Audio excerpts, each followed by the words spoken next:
Köktaş ayılının deputatı bolam men. Muna erте menен saat 4'ten beri mana Tajikler bizden Kırgızlardı atkılap. Mana bizden Kırgızlar mana yerde bir çasımız var. MVD. MVD'ni saat 4'te Tajikler çastan kovup çıktı. MVD'ni atkılasa bizden prikaz yok. Hiç kanday karşılık korsat almay. Bari kaçıp çıkan. Hazır mana Kırgız'ın demesinde turabız. Çekerasıda. Bizden Kırgız'ın trassasından ötüp atkan maşinelerdi Tajikler atıp atat. Bizden hiç kanday atfet yok. Bizden vayenliler eldi tosat. Barıp zabarlarında aslı oturat pograniçnikler. Turalbaydı. Oşa yaşım turganдар tartıp koy. Siz mына жерден көрсөтүп койсоңуз мына кайсыл жер асты турат, каяка кимге карашты? Ошол турган мечит Кыргыздын мечити. Ошо мечитти азыр Тажиктер алып алган. Эч ким бара албай атат ошо мечитке.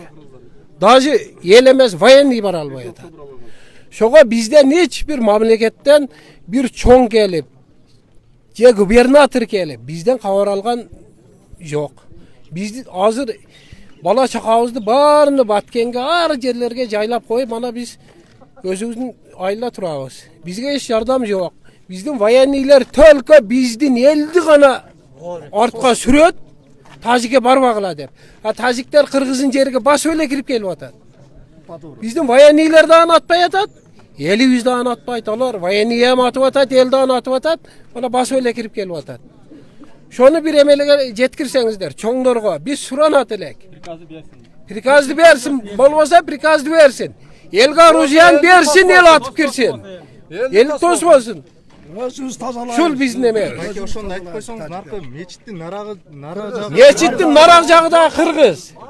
Jolda Kırgız. Meçittin berak jağı da Kırgız. Gün çıkışı. Tajikler. Gün çıkışı Tajiklerde. Oşonun için hazır alar үйлөрүгүн немесиге чердактарга чыгып алгандан аткылап атат. Биздикилерге уруксат жок экен. Биздикилер мына биздин жаныбызда турат, бизди өткөзбөйчү. Эгерде булар болбогондо биз өзүбүздү защита кылып, азыр биз действие кылып барсак, биз виноват болуп калабыз да. Булар бизди камайт. Анткени бизден 4 бала уже камалган, 7 аял сурак берип араң чыкты. 2 жигит анын ичинде 9'u 180 миңден штраф салып, кийин да артка кайтарышкан. 4 баланын 9 ай кармаган. Ошон үчүн азыр биз баргандан балдардын кебир коркот, чынын айткандачы. Бу Жеңиш Разаковдун убагында балдардын суу жүрөк кылып койгонда кебирин бардык эмес эми. Кебирөө коркушат. Бул окуя мурда таанилүү болуп келе 70-жылдардан бери башталган, дайыма болот. Эң акыркысы бул где-то 1 жума, 2 жума мурда мына Головной деп коебуз, суудун башы. Ошол жерден башталганда биздикилер жылда ремонт кылат да. Майдан апрель, май суу берилбейт бизгечи. Биз суу ичпейбиз. Тажиктерге кетет. Ошондон ремонт кылат. Бул ремонтко барганда тажиктер ремонт кылдырбай койгон. Андан кийин кечеги мурда күнү столболорго эме коюшкан видео камера. Стичка кече ошондон башталгандагын бүгүн түндөсү булар бияктан даярданып туруп элди аткылаган. Түндөсү мына айылдагы адамдар уктабай, жаш балдар менен аялдар, кыздар качып чыккан. Жалаң эркектер калган азыр бул жерде. Барды көчүп кетти уже. Бирөө Баткенге кетти, бирөө Бучунга, тааныштары качы. Анткени алар өзүнүн балдардан коркот. Азыр биз келип туруп келсиндер, качанга чейин бизди тосуп турасыңар. Эгерде бийликтин колунан келбесе, биздин жоокерлердин колунан келбесе, биз өзүбүз даярбыз. Өлүмгө барыш үчүн да даярбыз. Биз тажиктерден коркпойбуз. Элибизди сактап калышка күчүбүз жетет. Биз аларга басып барбайбыз. Но бизге кыянатчылык кылган убакта биз жөн турбайбыз да. Бул мына бул жерде уже закипать болуп калганда күйүп кетебиз. Өзүбүздүн жерибизде туруп, жолдон өтө албасак. Мисалы үчүн азыр биздин бир жаранды айылдын чекесинен чектеп коебуз, ушу Көкташтын эле чекесинен. Эме Нижний Новгороддо камап койду. Анткени ал тажиктерге каршы чыккан. Алар международный розыскка берип койгон экен, 21 адамдын списоги бар. Анын içinde ушул жерде тургандар бар. Мен бармын. Мен азыр Россияга барсам, же башка жака барсам камаламын. Биздин бийликтегилер ноль внимания. Биз камалабызбы, камалбайбызбы? Аларга баары бир. Элге күйбөйт. Азыр бир гана Ташиев менен Садыр Жапаров экөө чуркап жүрөт. Экөөнүн колунан эмне келет? Биз поддержка кыла албасак, башкалар жардам бере албаса, коррупцияга малынгандар аларды жок кылыш керек. Алардын жумушу ошол. Эптеп Садыр Жапаров менен Ташиевди жок кылса, кайра дагы мурдагы бийликти алып келип алса. Жерди сата берселер. Сиздер айтсаңыздар, ушул негизи чыр-чатак болуш үчүн кандай чечиш керек? Негизи чечил жолдору барбы бу жакта? Бар, эмне үчүн жок экен? Эмне үчүн жок? Кандай аракеттер жасаш керек? Полный тажиктерге өткөн, тажик биринчи очередде тажиктерге өтүп аткан машиналарды токтотуш керек. Анын içinde фураларда Кытайдан келген груз бар, башка жактан келген груз бар, Россиядан келген груз бар, бардыгы бизден өтөт. ГСМди биздин коррупционерлер өзү жеткизип берип атат Тажикстанга. Полный токтотуш керек. Эми, конечно, тияктан сууду бууз, бияктан бууйбуз сууду. Биздин лейлекте туугандар бар алардан. Аларда кыйналат. Бул убактачы сууду бууса. Бирок ошого барышыбыз керек бизде. Анан эң негизгиси пока туризм дейбизби, эмне дейбиз границага ошону кылмайынча бул токтобойт. Качан туризмди тартабыз? Уурулук да токтойт, коррупция да токтойт. Анан бириге бири кириш. Попробуй колючкадан өтүп көрсүн. Өтө албайттар.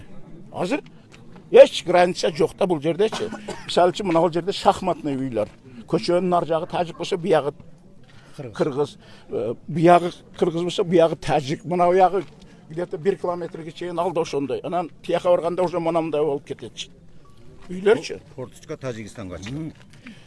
Ошон үчүн качан колючканы коебуз, керек болсо биз жолдун ортосунан тартып койсо да макулбуз. Жүрбөй коебуз бул жолдончу. Ошондо бир жаңсыл болот да. Эгерде тажиктер мисалы үчүн колючкадан өтсө колго түшөт. Азыр эмес свободно жүрүшөт.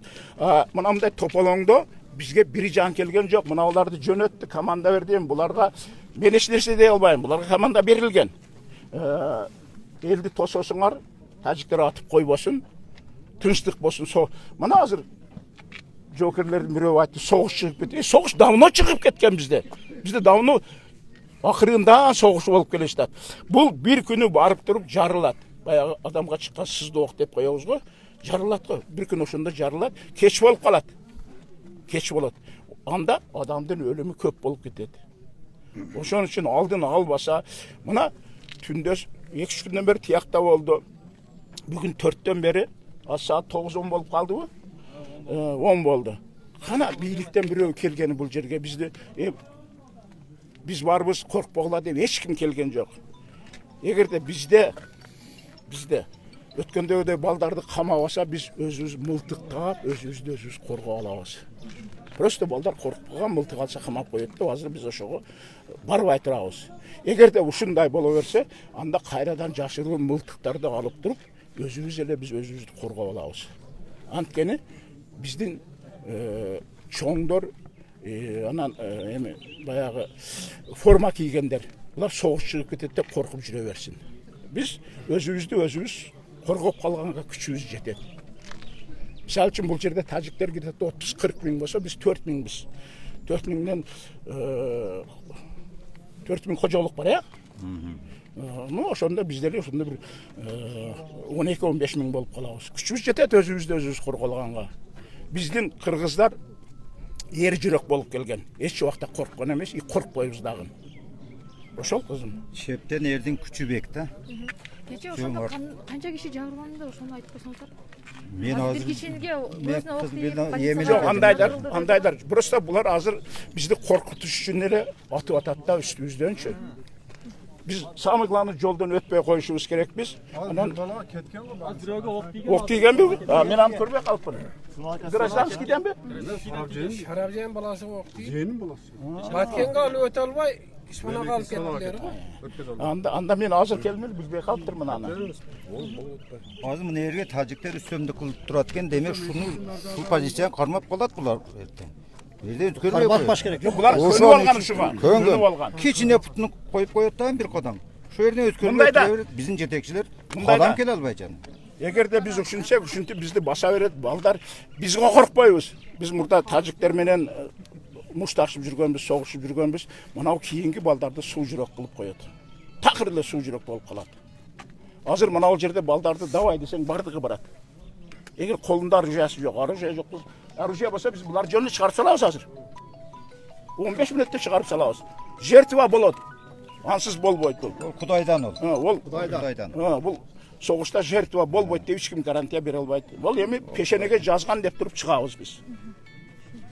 Мына şu аксакал мен мына жерде тураттар, барды ушул жерде тажиктер менен ойноп, жакшы ойноп, аркасынан мушташып эле катта болгон элбиз. Мана илгери коңшу эле азыр душман болуп калды ке. Булар ушундай эл келет экен. Коңшум деп бизде өтө адамгерчилик жакшы, бирок алар мына мындай мезгилде өнөр көрсөтүп атат. Булар өтө хитрый. Ху эл. Азыр просто себеби жок да, бизден бир нерсе өткөн жок да. Bir kılmış kılgan jokpuz, же аларга bir teskeri iş kılgan jokpuz. Jön эле өздөрүнү көрсөтүп атат Üstөмдүк кылгандай кылып. Момент болуп калды, мен бир историяны айтып берейин.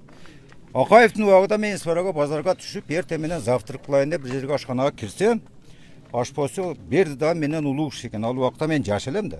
Келип, уулум каерден боласың деди. Кызыл Белден десем, каяктан көчүп келесиң деди. Самарканд Эксел Советинен десем, айтты, есіңде болсын балам деді. Мен балам мен тең екенсің деді. Biz İsfara менен соқты кошобуз деді. Баткен биздин жерибиz деді. Плюс наркта 3 коргон, алиги шартатма бар го. О шир деп биздин жерлер деді. Дальше Жаллабатта бар биздин жерлер деді. Буларды биз алабыз келечекте баары. План иштелип чыккан деді. Өзбекстандан Бухара менен Самаркандтан биздики деді. Бул Акаевдин убагыда эле неме. Граница менен Акаевдин чатагы болгон эмес. Булар ошол убакта кече Текебаев айтып атат, көп жылдык булардын планы бар деп. Стратегический. Шуну ишке ашырып атат азыр булар. Мен өзүм мына жерде чоңойгон баламдагы энди мурда жакшы көз карашты элек азыр болбой калды. Шундай. Башка не дейбиз? Эми азыр мына Ташиев менен неме мурда ушулар келгенде мынчалыкка барбайт эле. О мурунку баягы бийликтегилер олар чөнтөөнү толтуруп илгертен эле баткен трамплин болгондо чоңдор келип жерди сатып чоңоюп кете берген. Мен укканымда мен жашыраак эле мына жерде Бакы деген чал бар, азыр 70тен ашып кетти. 70тен аштыбы Бакы? Ушул айтты, мен мынандай бала элем Кандаков келип атамды чакырып калды дейт. Ака, границаны билет экенсиз, көрсөтүп коюң деди. Анан мен атам колунан кармап Вилиске түшүп алдык дейт. Барып ошо Кумбазардан анан барып көрсөсө жанында бир орус бар дейт. Мына мындай жүрөтсө али орус картаны карап туруп, да правильно деп коет экен. Анан бүт көрсөткөн экен, барды туура чыгып келип, Кумбазардан келип мына көктөрөк деп коет. Маңдайда бир кетте, бир комнатта чоңдук ушунчалык таш бар да, биз ошол жерде загорать этчү элек жаштыгыбызды. Ошол жерге келип такалат экен да граница. Енді шол уақытта мен ойлап тұрам, Кандаков тақтап тұрып, мынау артын асыл деп қойғыз, уже таштап алған екендер да. Енді біз жаш уақытта 60 жылдар болған. Бізден айыл 5 бөліктен егер жалған болса, мына неме Бақаванттан чақырып сұрасам о доказать. Бізден айыл 5 бөліктен тұрады. Ең кішінесі арықтың асты деп қояды. Ошол жерде где-то бір 18-20 қожолық бар эле. Az bir de kocalıq kalgan emez. Özleriyle taşlap köçüp ketişti bayağı tacikler kısa vergende.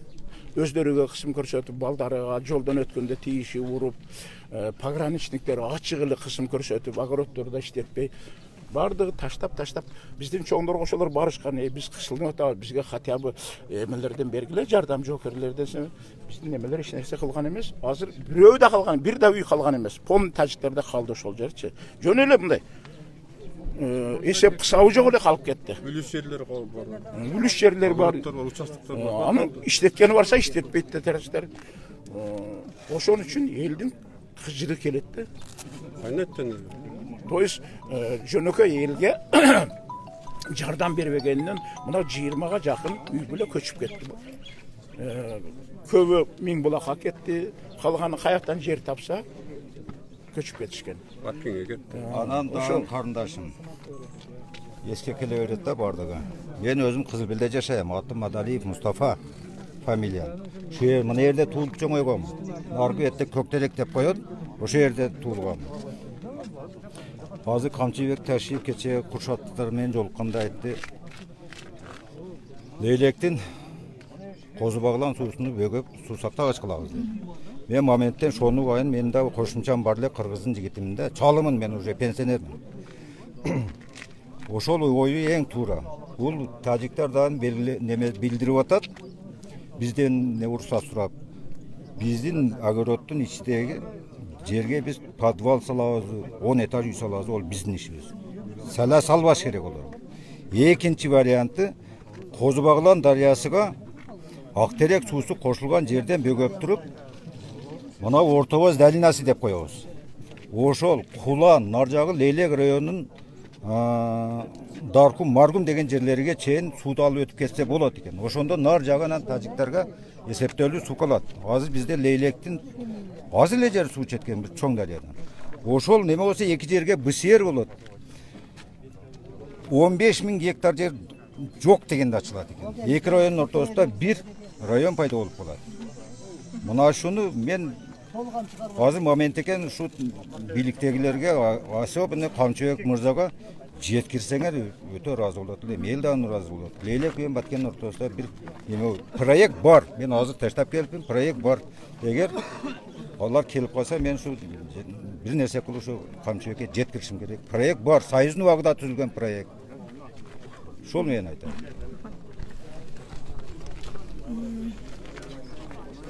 Анда эмесе, урматтуу клубдун окурмандары, биз азыр эфирди жыйынтыктайбыз. Мындан аркы маалыматтарды ошол биздин жаңылыктардан, биздин материалдардан окуп туруңуздар.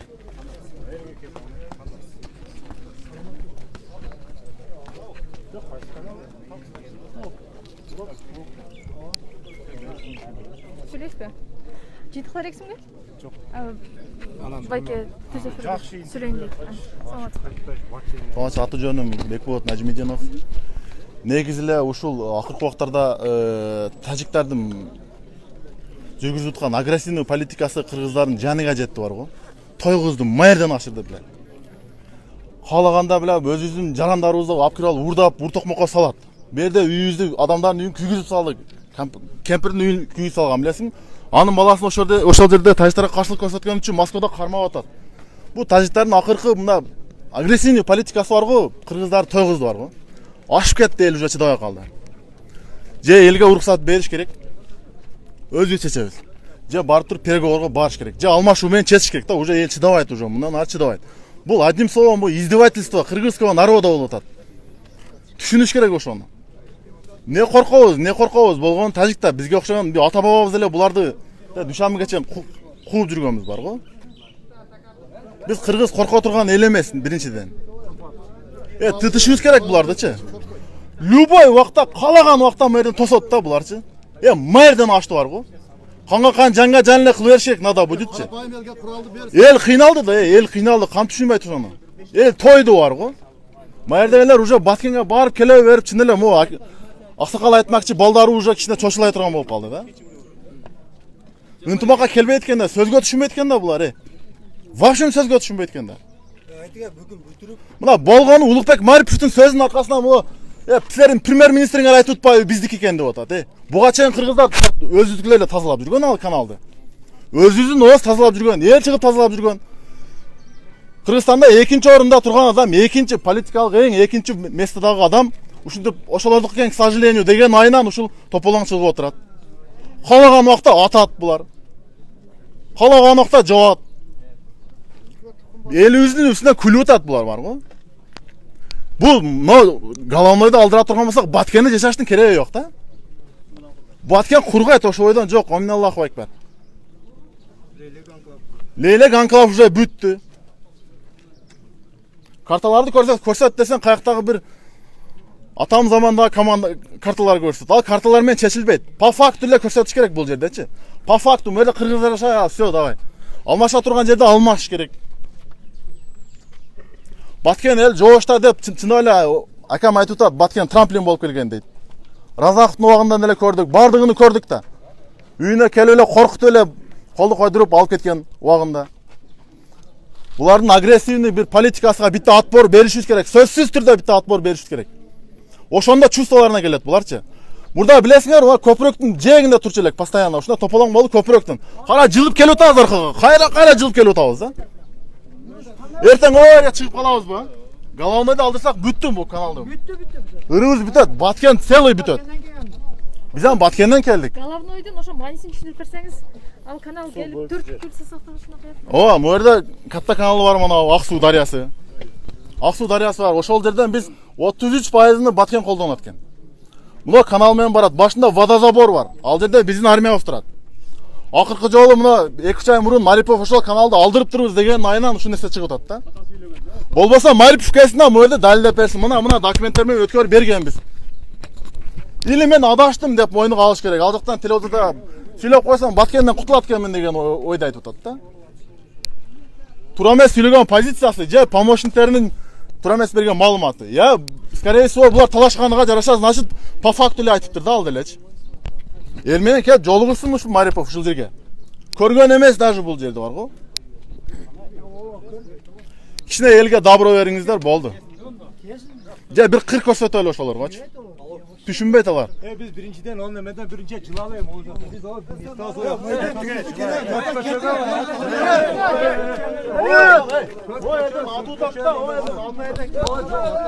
Atsam